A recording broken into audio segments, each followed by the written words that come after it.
जय कुंज बिहारी।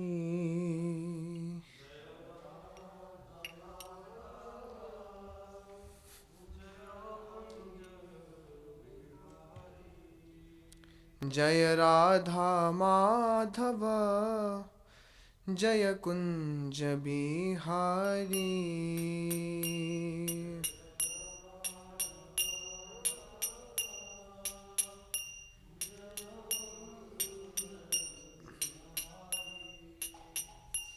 जय गोपी जना वल्लभा जय गिरिवरधारी। जय गिरिवरधारी।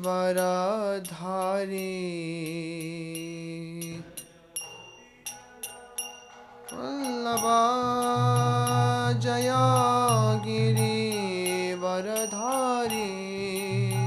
जय गिरिवरधारी। जय यशोदानन्दना जय व्रज जनरञ्जना।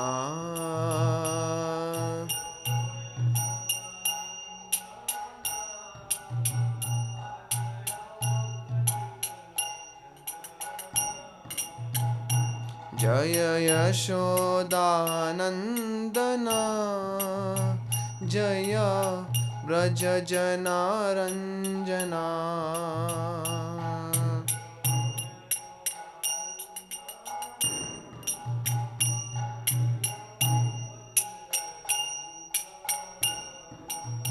जय यमुना तीरावनचारी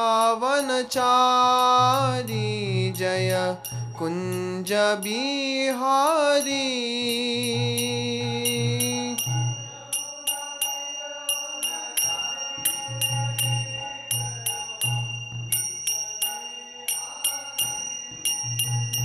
हरे कृष्णा कृष्णा कृष्णा हरे हरे। हरे राम राम राम हरे हरे।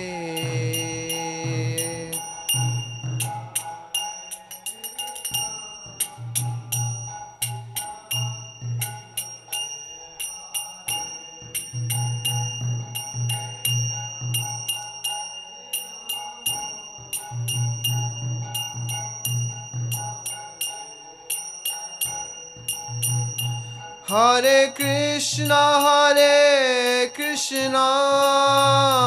कृष्णा कृष्णा हरे हरे। हरे राम राम राम हरे हरे।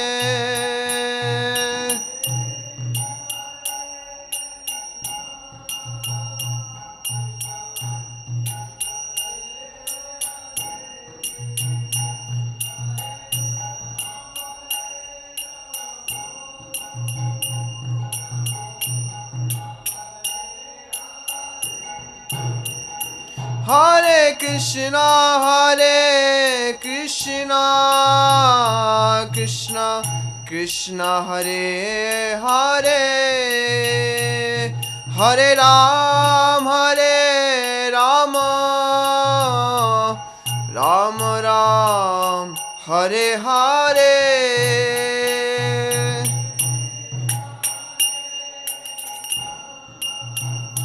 कृष्ण कृष्णा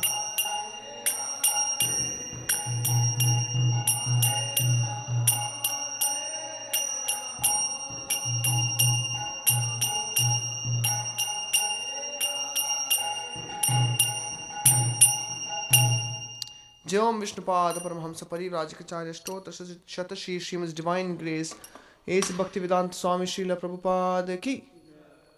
अनंत कोटि वैष्णव वृंद की। ग्रंथराज श्रीमद् भागवतम की।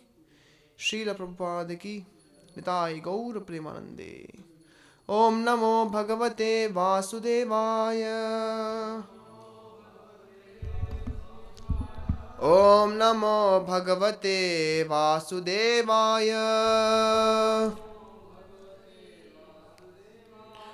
ॐ नमो भगवते वासुदेवाय।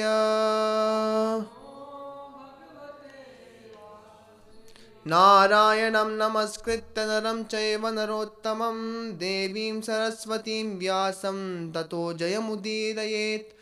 नष्टप्रायेषु भद्रेषु नित्यं भागवतस्य सेवया भगवती उत्तमश्लोके भक्तिर्भवति नैष्ठिकी। कृष्णाय वासुदेवाय देवकी नन्दनाय च नन्दगोपकुमाराय गोविन्दाय नमो नमः। Hare Krishna. We are reading from Srimad Bhāgavatam, Canto 3, Chapter 28, entitled Kapila's Instructions on Devotional Service, verse number 34. Evam haro bhagavati pratilabdha bhavo. Please repeat. Bhaktya dravad dhridaya utpulakas pramodat. औत्कण्ठ्य भाष्पकलया मुहुरर्ध्यमानस् तच्चापि चित्तबडिशं शनकैर्वियुङ्क्ते। एवं हरौ भगवती प्रतिलब्धभावो भक्त्या द्रवहृदय उत्पुलकप्रमोदात् औत्कण्ठ्य भाष्पकलया मुहुरर्ध्यमानस् तच्चापि चित्तबडिशं शनकैर्वियुङ्क्ते। एवं हरौ भगवती प्रतिलब्धभावो भक्त्या द्रवहृदय उत्पुलकप्रमोदात् औत्कण्ठ्य भाष्पकलया मुहुरर्ध्यमानस् तच्चापि चित्तबडिशं शनकैर्वियुङ्क्ते।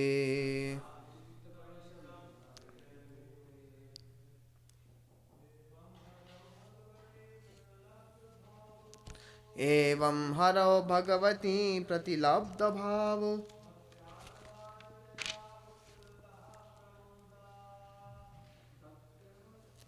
द्रवहृदय उत्पुलकप्रमोदात् औत्कण्ठ्य बाष्पकलया मुहुरर्ध्यमानस्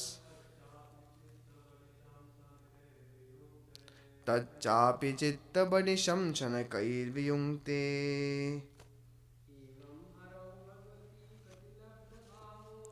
एवं हरौ भगवती प्रतिलब्धभावो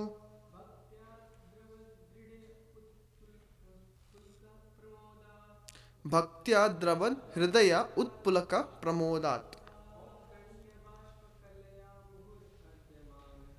औत्कण्ठ्य बाष्पकलया मुहुरर्ध्यमानस् तच्चापि चित्तबडिशं शनकैर्वियुङ्क्ते।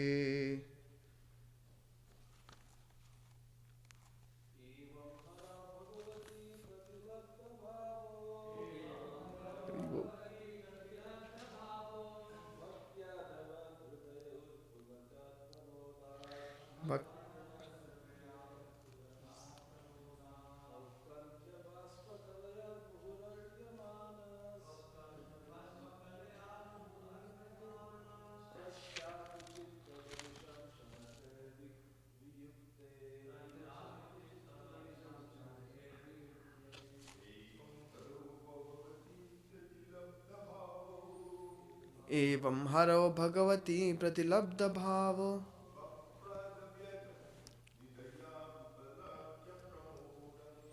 भक्त्या द्रवहृदया उत्पुलकप्रमोदात्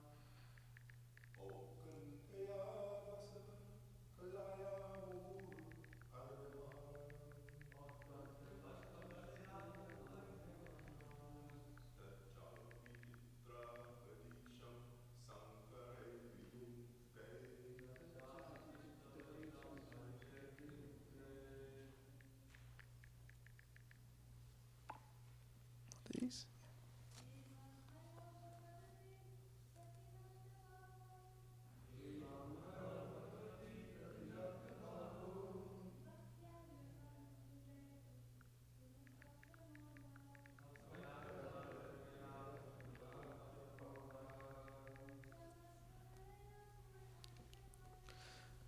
औत्कण्ठ्य बाष्पकलया मुहुरद्यमानस् तच्चापि चित्तबडिशं चनकैर्वियुङ्क्ते एवं.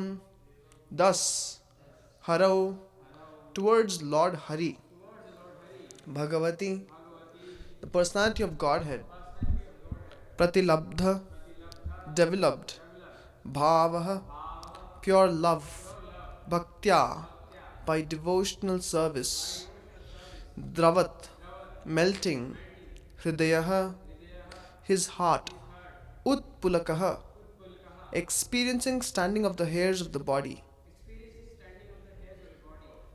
Pramodat, from excessive joy, Outkantya, occasioned by intense love, Bashpakalaya, by stream of tears, Muhuhu, constantly, Ardyamanaha, being afflicted, Tat, that, Cha, and, Api, even, Chitta, the mind, Badisham, hook, Shanakaihi, gradually, Vyungte, withdraws. Translation and purport by Srila Prabhupada, Srila Prabhupada Ki. By following this course, the yogi gradually develops pure love for the Supreme Personality of Godhead, Hari. In the course of his progress in devotional service, the hairs on his body stand erect through excessive joy, and he is constantly bathed in a stream of tears occasioned by intense love. Gradually, even the mind, which he used as a means to attract the Lord, as one attracts a fish to a hook, withdraws from material activity. Purport. Here it is clearly mentioned that meditation, which is an action of the mind, is not the perfect stage of samadhi or absorption.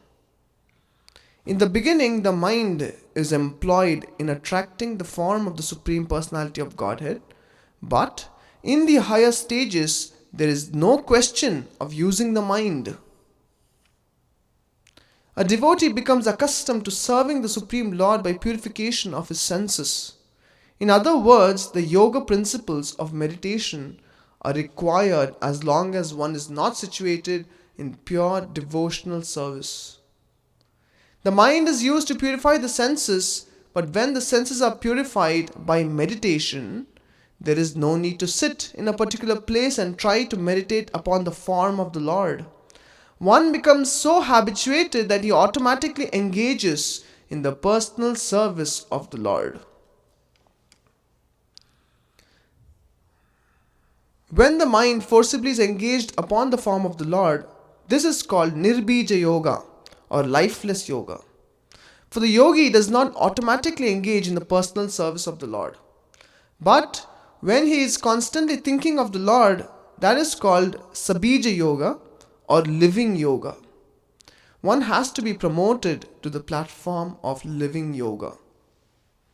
One should engage in the service of the Lord 24 hours a day, as confirmed in the Brahma Samhita. The stage of Premanjana Churita can be attained by developing complete love. When one's love for the Supreme Personality of Godhead in devotional service is fully developed, one always sees the Lord, even without artificially meditating on His form. His vision is divine because he has no other engagement. At this stage of spiritual realization, it is not necessary to engage the mind artificially. Since the meditation recommended in the lower stages is a means to come to the platform of devotional service, those already engaged in the transcendental loving service of the Lord are above such meditation. This stage of perfection is called Krishna consciousness. Om Ajnana Timirandasya Jnananjana Shalakaya चक्षुरुन्मिलितं येन तस्मै श्रीगुरवे नमः। नमो ॐ विष्णुपादाय कृष्णप्रेष्ठाय भूतले श्रीमते भक्तिवेदान्तस्वामिन्निति नामिने। नमस्ते सारस्वते देवे गौरवाणी प्रचारिणे निर्विशेषशून्यवादी पाश्चात्यदेशतारिणे। वाञ्छाकल्पतरुभ्यश्च कृपा सिन्धुभ्य एव च पतितानां पावनेभ्यो वैष्णवेभ्यो नमो नमः। जय श्री कृष्ण चैतन्य प्रभु नित्यानंद श्री अद्वैत गदाधर श्रीवासादि गौर भक्त वृंद। हरे कृष्ण कृष्ण कृष्ण हरे हरे, हरे Ram Ram Ram Hare Hare.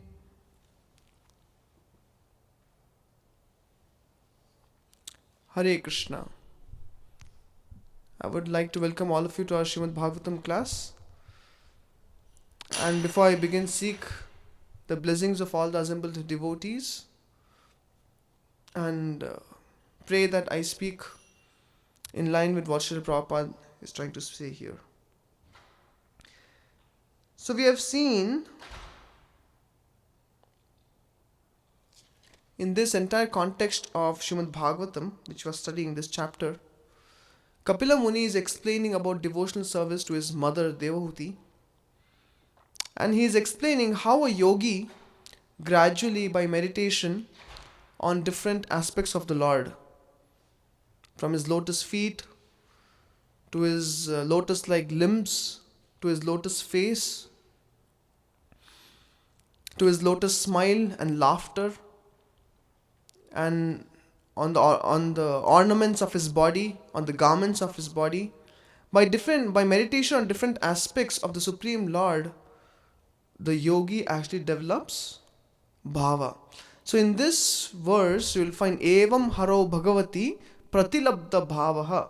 So at this stage the yogi has developed bhava, but interestingly you will find it is said Autkantya bashpakalaya muhur manas. That means these are all different aspects of bhava, symptoms of bhava. Tatchapi chitta badisham chanakair viyungte.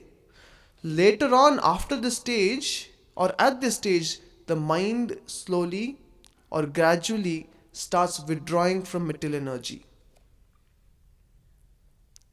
That means even at the stage of bhava, mind doesn't have to be controlled.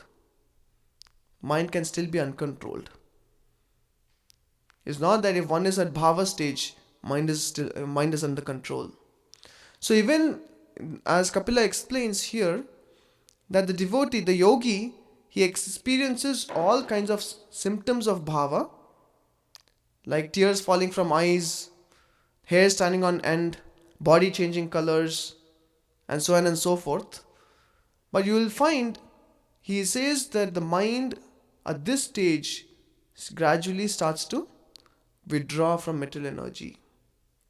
Interesting, isn't it?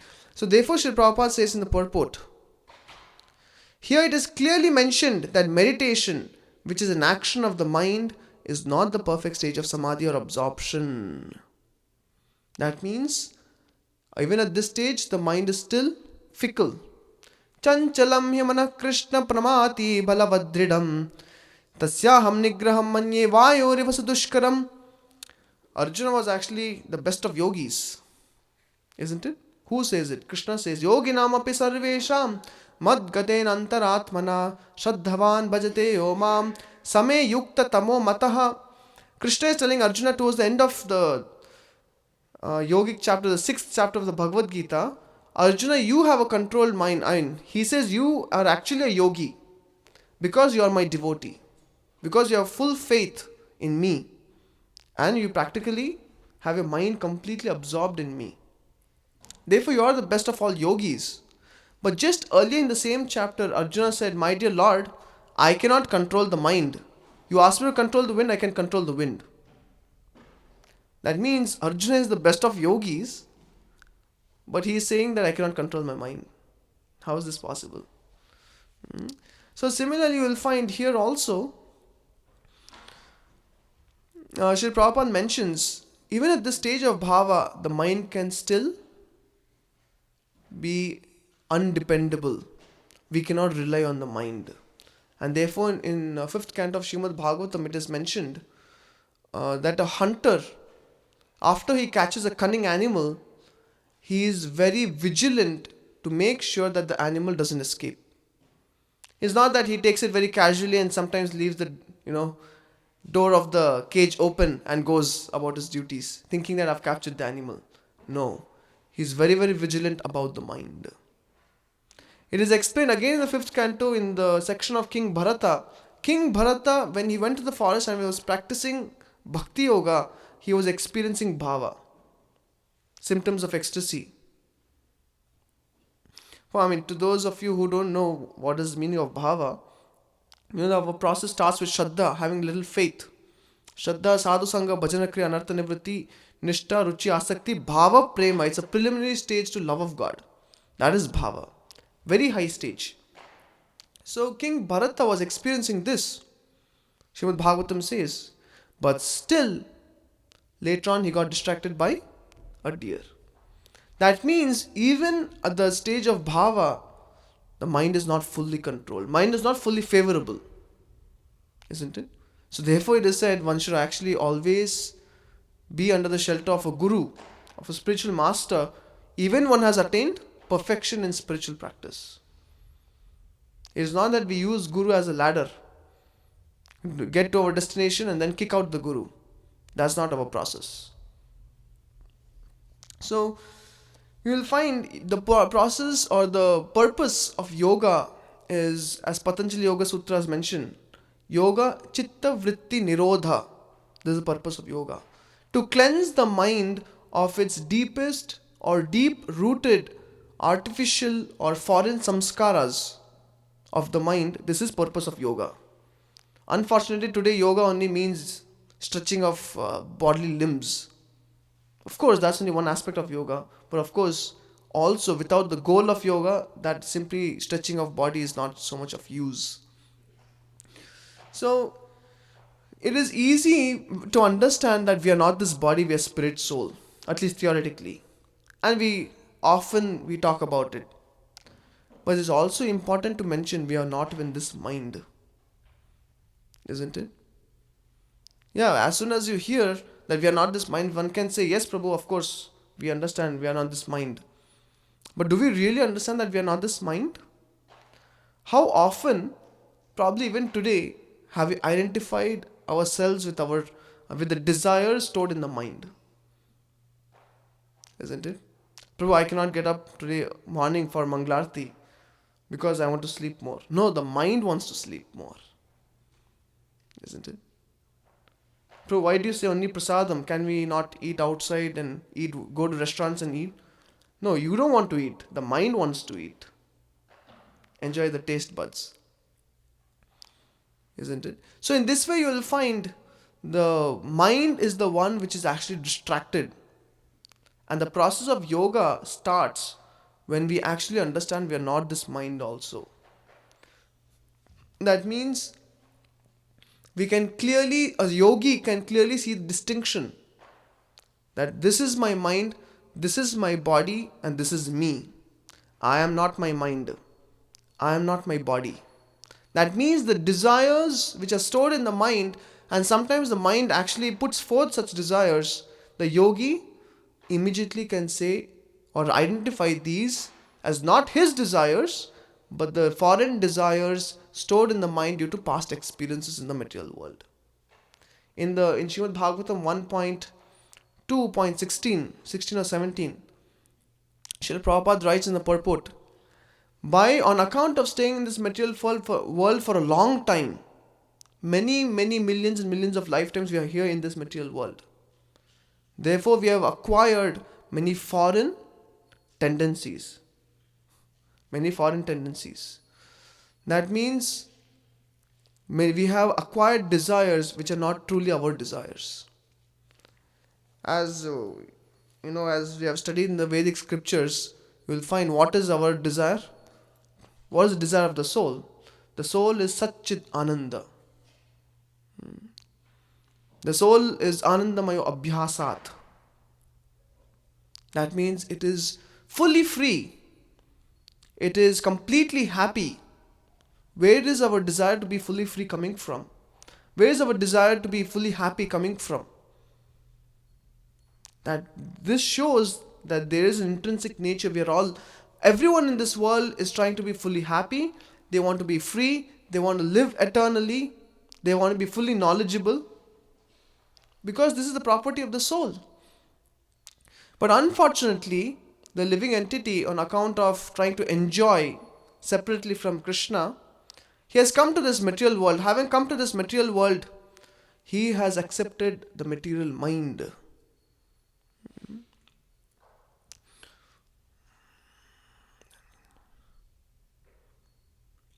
What is that verse in the Bhagavad Gita? Manashisthani indriyani.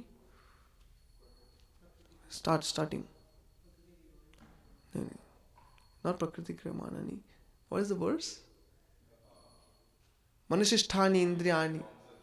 Yeah. Mamai vamsho jivaloke jiva bhuta sanatanaha. Manashisthani indriyani prakritisthani karshati. That means, actually this living entity is part and parcel of Krishna. Completely spiritual in nature. Nothing to do with the material world. But still that living entity has come to this material world. And having come to this material world has accepted material mind. On account of that material mind is struggling in this material world. Manashisthani indriyani prakritisthani karshati. Karshati means hard struggle for existence.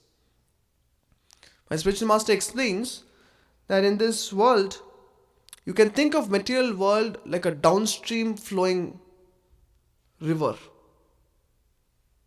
For those of you who know how to swim, have you ever tried swimming upstream in a downstream river? It's very difficult, isn't it? For a moment, if you actually stop trying to swim, immediately you go even further down.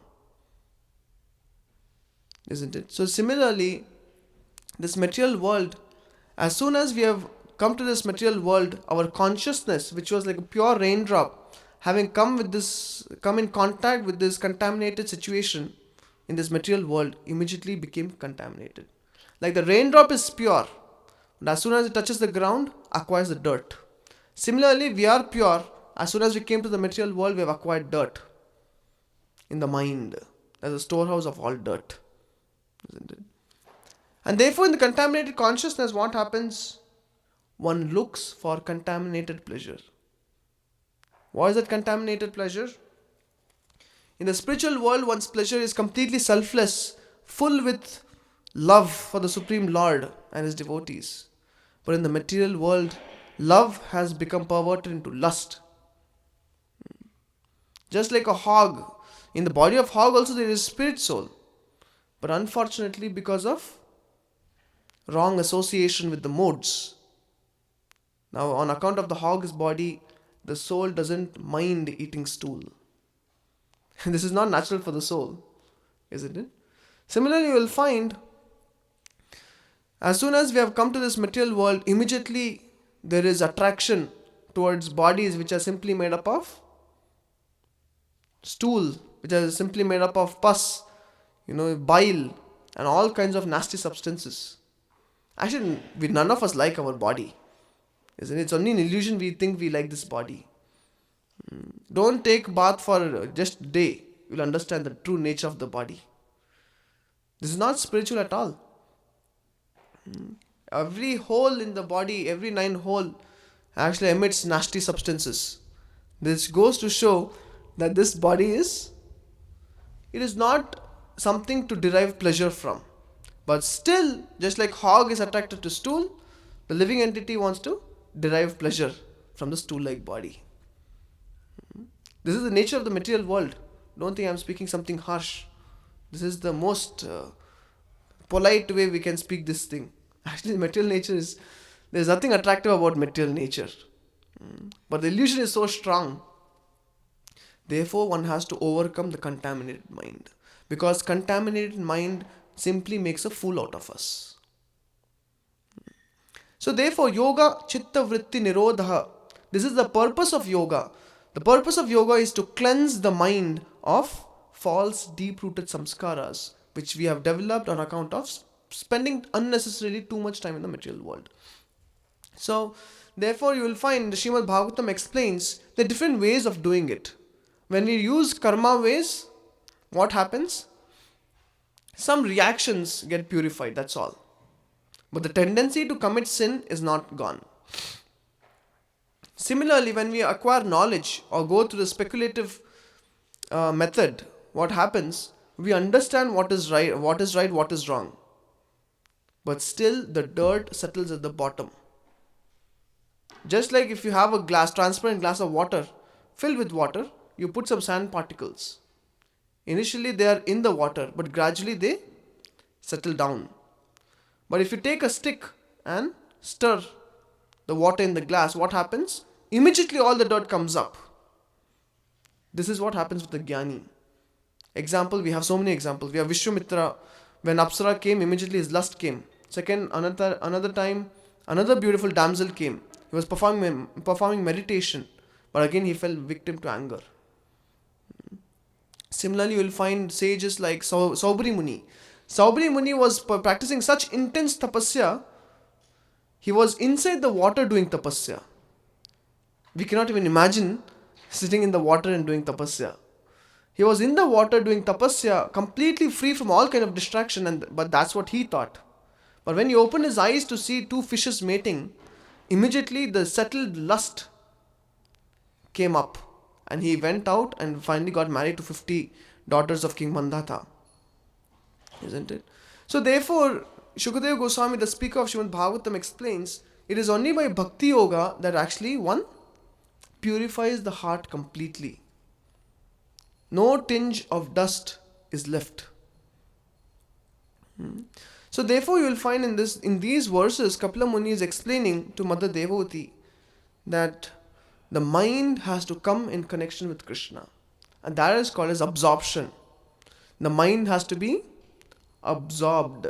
How? Just like Prahlad says, Naivo dvije paraduratya vaitaranyas tadvire gayana mahamritamagna chittaha. That means Prahlad is saying tadvire gayana mahamritamagna chitta. Means what? My mind, my Lord, you don't actually have to worry about me. Because as long as I am there and you are there, my mind is completely absorbed in your glories. Glories of your name, glories of your form, of your qualities and pastimes. So much so that even I can spend my time in the material world preaching to others and helping them return back home, back to Godhead. But for me, I am in complete satisfaction. So therefore, you will find a devotee can stay anywhere, any place in the world. It doesn't matter for a devotee. Because wherever you put him, he only chants Hare Krishna. He only glorifies the Supreme Lord. In this way, you will find a devotee has his mind fully under control. So, you will find in the scriptures is also explained, the great devotees like King Kulashekara, Uddhava, and many, many more. These devotees have actually lived the symptoms of bhava. Daruka, the charioteer of Krishna, he actually cursed that he let his symptoms go away just so that I can actually do some practical service. Similarly, when we talk about King Kulashekara, he was such a highly exalted Uttama devotee of the Lord that actually whenever he would hear Ramayana, he would immediately live Ramayana. He would think actually it is true that it is as of now that Ravana has come to the kingdom and captured Sita and gone, kidnapped Sita. So in this way he would become very taken aback by this incident. One such day, in Ramayana there are many ups and downs, different kinds of stories. So whenever there would be a sorrowful story or any story where something negative is happening, immediately he would get wild. So what did the ministers do? The ministers told the person who would come and recite Ramayana, then make sure you never speak about the pastimes which includes any harm to Ram or Sita. Never speak those pastimes. But then one day the person who would speak Ramayana got sick and he sent his son. So when he sent his son did not know that this was the condition in which he is supposed to speak. So as he came to the kingdom of King Kulashekara, immediately he started speaking the pastime where Sita was kidnapped. So as he was speaking this pastime, immediately King Kulashekara became very angry. So I'm not sure if this is a pastime or he was speaking when Lakshmana got hit by the arrow of Ravana's son. So that was the pastime he was speaking. So that time immediately King Kulashekara got up from the class. He called for his entire army and immediately charged Lanka. And as they reached, Rameshwaram and the border of India, and they saw further what is there is Indian Ocean. How can we actually go and cross to Lanka? It's not possible. So all the army stood. But King Kulashekara was so much into the mood of this pastime that he continued. He came to his feet level. The water came to his knee level. Then to his hip level. Then to chest level. Then to neck level. Then to the level of his nose. And he was still proceeding without any care for himself. That is the time, Sitaram appeared in the sky and they said, my dear Kulashekara, please return back. Why? Because we have taken care of all the war. Everything is done now. Sita has come back to me. You don't have to worry anything about me. Now you please return. And that is the time King Kulashekara returned back. So this is actually bhava, to live the pastime of the Lord. So like this, there are many devotees who have actually perfected their Krishna consciousness. So therefore, what is important for us as sadhaka devotees is our absorption in the process. See, process is given. We don't have to invent the process. We don't have to make any changes to the process. Srila Prabhupada is so merciful. He left Vrindavan, traveled all the way to United States and across the world just to give Krishna consciousness to us. So Krishna consciousness is already pretty much laid out in front of us. What is to be done and what is not to be done. It's pretty straightforward. But how is it to be performed is also very important. And therefore it is said and mentioned in Bhakti Samhita Sindhu, if I am not wrong, that only sadhana which is done with asakti, that means sadhana done with eagerness to improve in Krishna consciousness, that sadhana will actually help a sadhaka go to higher levels. As we were also discussing in one of our earlier classes, we will find the level or the different stages to attaining love of God. The purpose of every stage is to help us go to the next stage. No one can go to school and say, I'll always be in second standard for all time to come. Isn't it? That means they'll give him a chance one more time. Then second year also, if he's still staying in the same level, then they'll ask him to leave, saying that he's not qualified for school. Isn't it? So therefore, the person, any institution, wherever we have to grow, you will find the goal of that stage is to get to the next stage. And if that doesn't happen, then as the saying goes, stagnant water stinks. Isn't it? So if one is actually simply, dragging along in bhakti, not taking steps to go to higher stages in bhakti, then what will happen is such a devotee actually, he becomes a nuisance. Then the mind gets diverted to so many other goals. Name, fame, prestige, following, foreign chants. So many things are there. Why people can actually come to ISKCON. So in this way, if we don't have the right focus or right goal, or if there is no focus to improve and attain the love of God, then what happens is there are so many subsidiary false illusory goals of jnana, karma and so many other things that one gets diverted by completely. So therefore one has to be very careful. And this is a problem till the time we have material mind. It doesn't matter if one has attained bhava. And therefore you will find Srila Prabhupada, when he has laid out the path of Krishna consciousness for us, he has also told us one has to attend morning program. You will find why, because one letter was given to Prabhupada by one devotee. Actually, Prabhupada had just lectured about the glories of book distribution and how the book distributors are so dear to him. And in a letter, and he had mentioned, so all of you distribute the books all the time, as much as you can. Whatever time you get, just distribute books. So devotee had written a letter to Prabhupada saying, Prabhupada, I was very inspired by this instruction. So I just wanted to ask you, just clarify.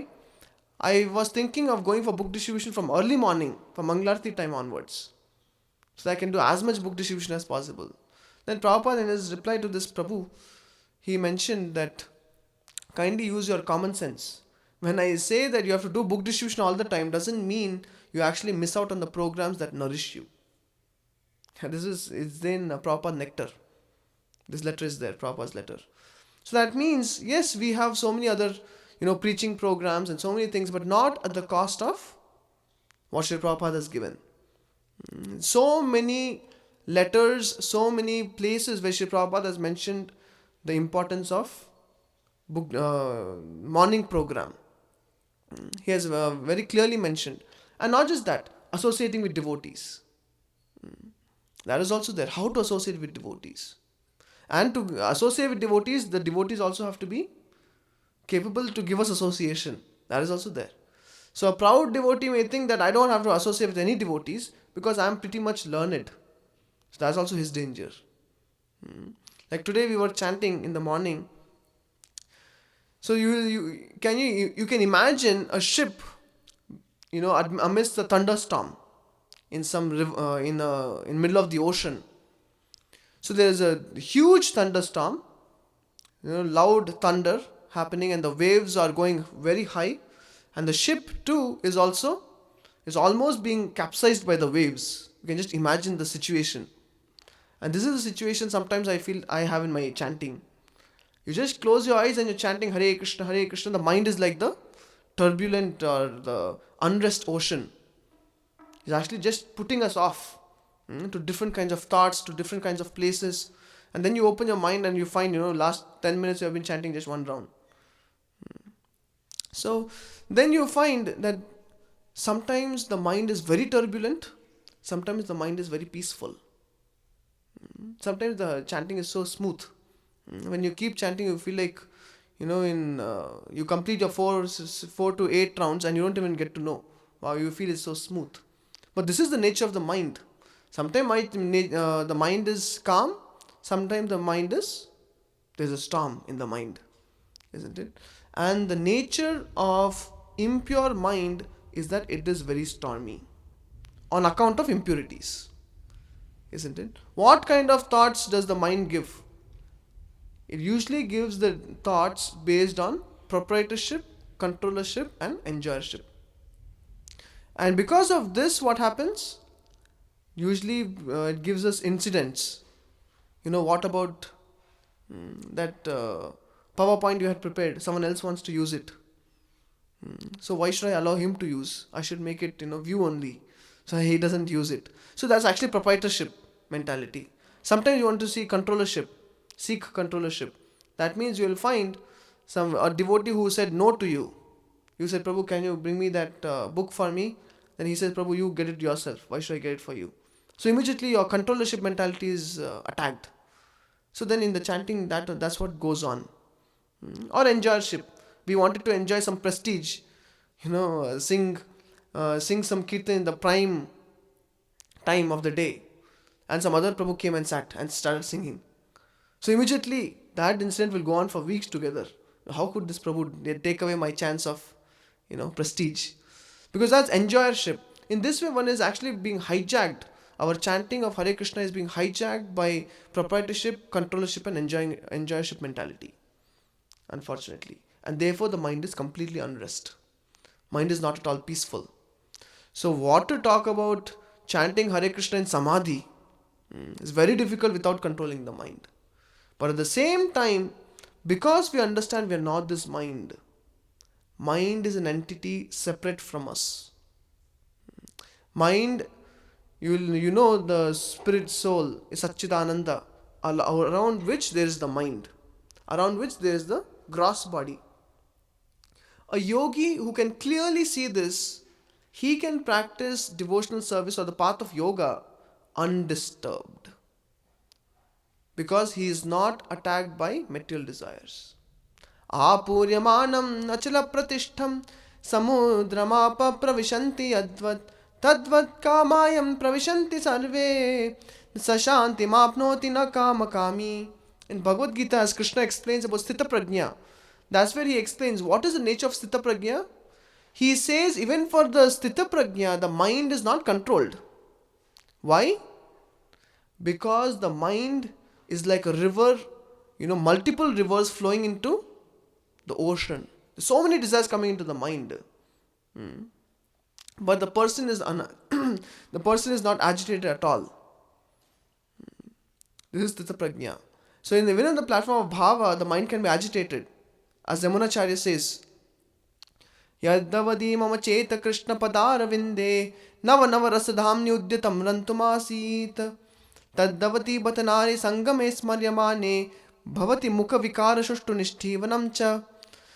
It is mentioned that Yamunacharya became a great devotee of the Supreme Lord, so much so that anytime he would hear the name of Krishna, the pastime of Krishna, the glories of Krishna, qualities of Krishna, immediately the mind, he actually would go into ecstasy. Nava nava rasa dhamni. He would feel so much pleasure that actually he gave up his kingdom later on, King Yamunacharya. He became a sannyasi. Because this is the shloka spoken when he was a sannyasi. Because he was experiencing so much of rasa in spiritual life by doing the same practices. Because he is living those practices. But at the same time he says, Tadavati bhatanari sangame smaryamane bhavati mukha vikara nishtivanam cha. That means, but at the same time, my mind sometimes there's a desire from the past, because he was a king before.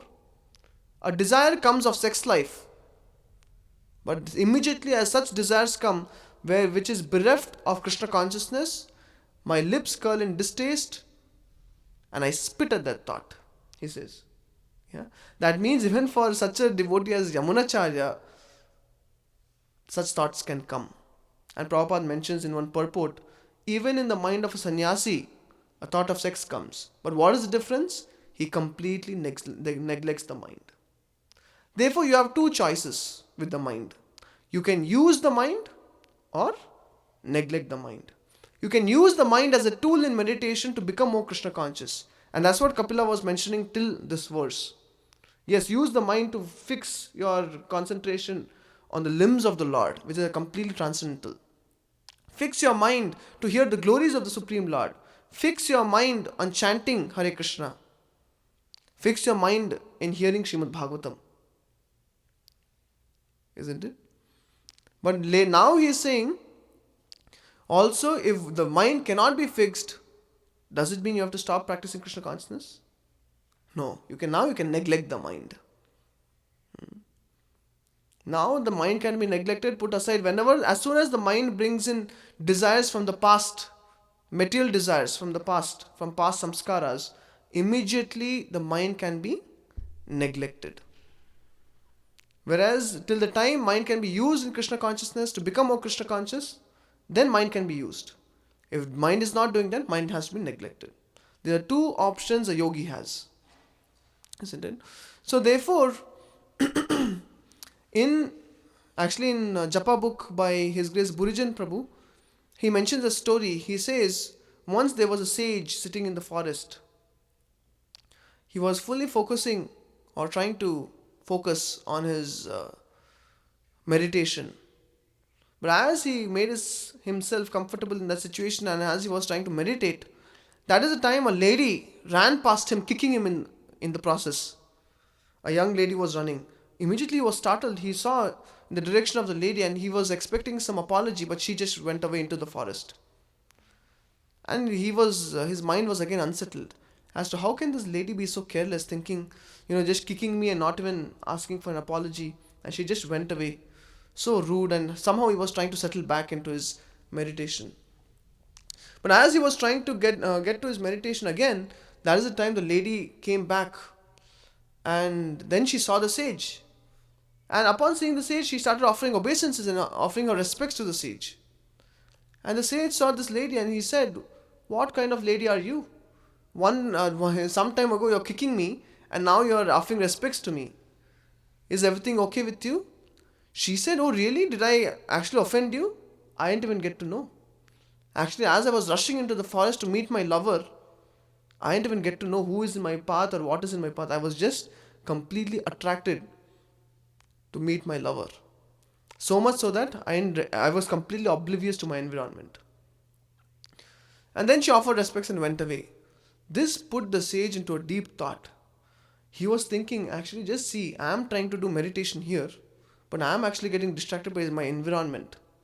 Whereas this lady, she wants to meet her lover, but she is completely oblivious to the environment.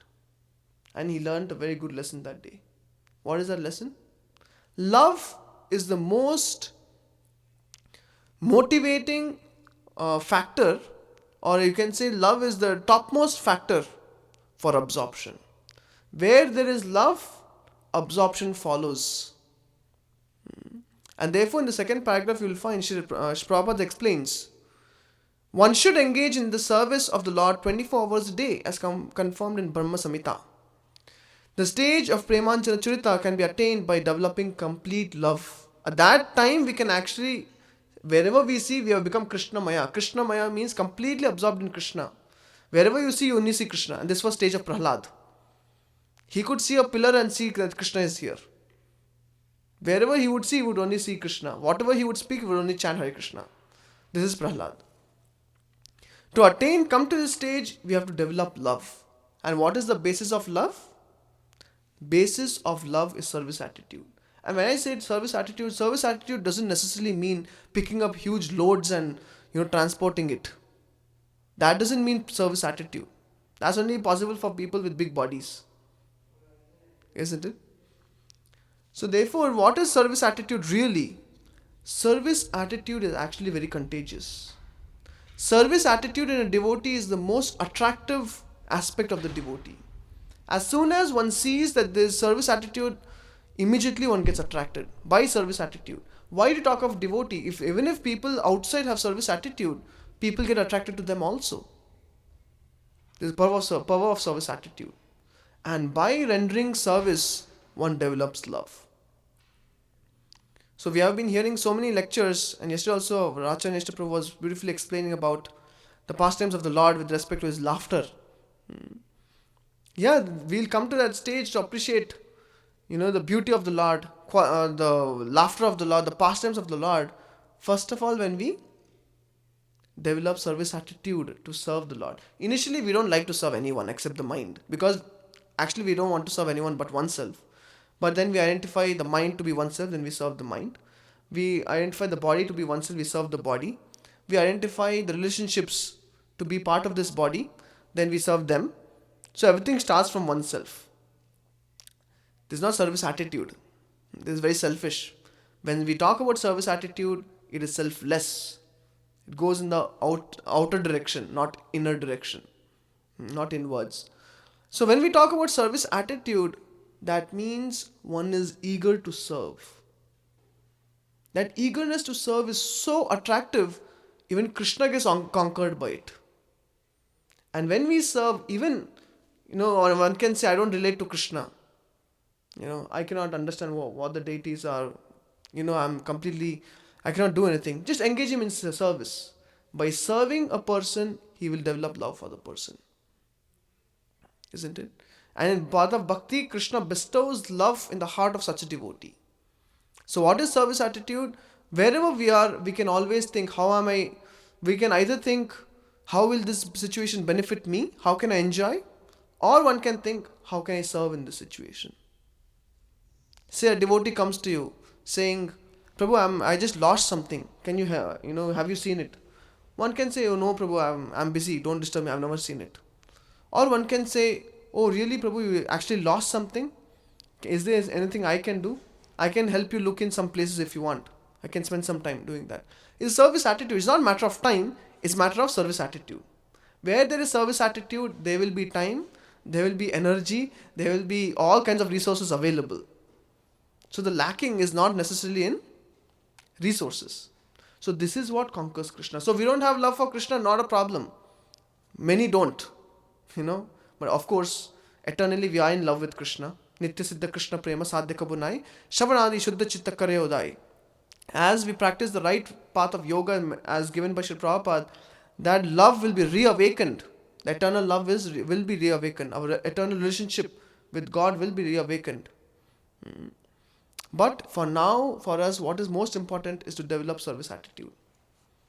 To just serve if not Krishna, at least serve those who are dear to Krishna. Serve Sri Prabhupada.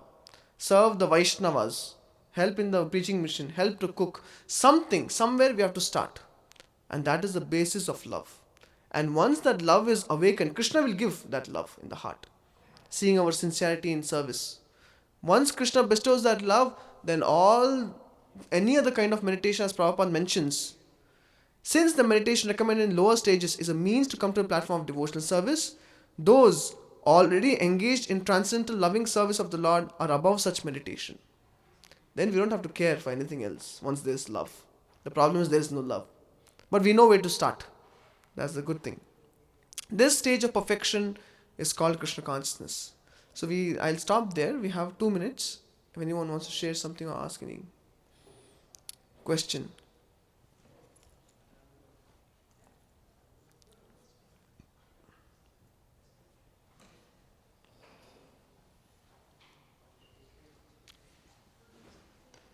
It doesn't work.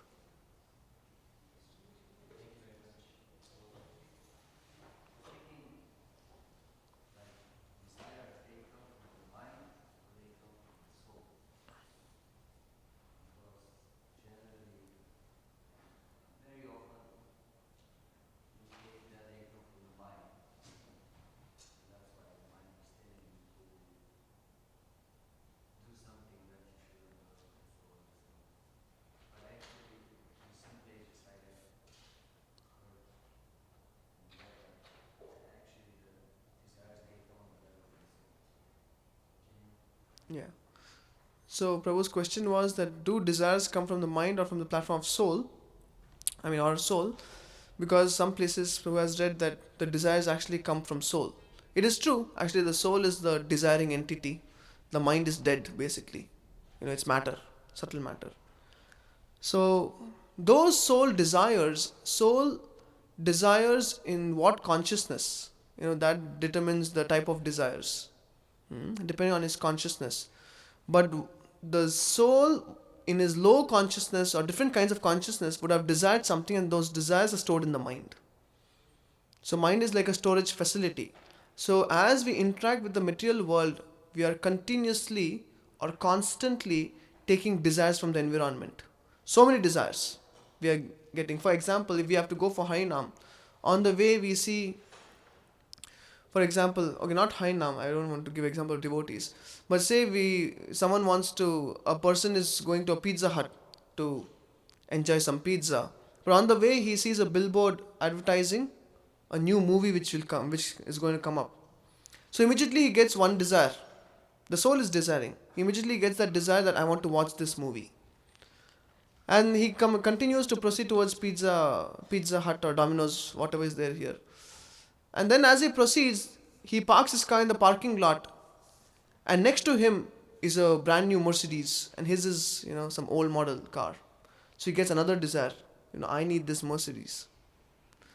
And this person, he gets out of his car, he's not yet married, he looks at a family and thinks, oh, how nice would it be if I also have a family. Then he goes inside the Pizza Hut, he's purchasing pizza, but there's so many options. Then he wanted to purchase one kind of pizza, but he's battling with his mind now for different kinds of pizzas. So he goes for one thing, just like a 10-minute drive, he immediately acquires tens and hundreds of desires. So the soul is desiring, but the desires get stored in the mind. And later on, the desires which are stored in the mind haunt us. And this we know only when we become devotees. For a materialist, the desires are not haunting them. And we know it is, but they don't know it's haunting them. For them, they feel, oh yes, I want to work hard in this material world and use the desires to become more happy. But we know these material desires which we have acquired by our association with the material world are completely illusory. So though when I say the desires come from the mind, Is actually the soul has desired in a past circumstance, but they're stored in the mind.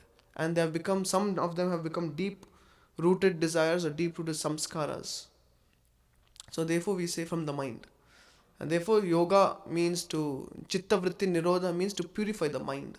That mind. Is it okay, Prabhu? Okay. So we'll stop here. Granthra Srimad Bhāgavatam ki, Shri Prabhupada ki jai.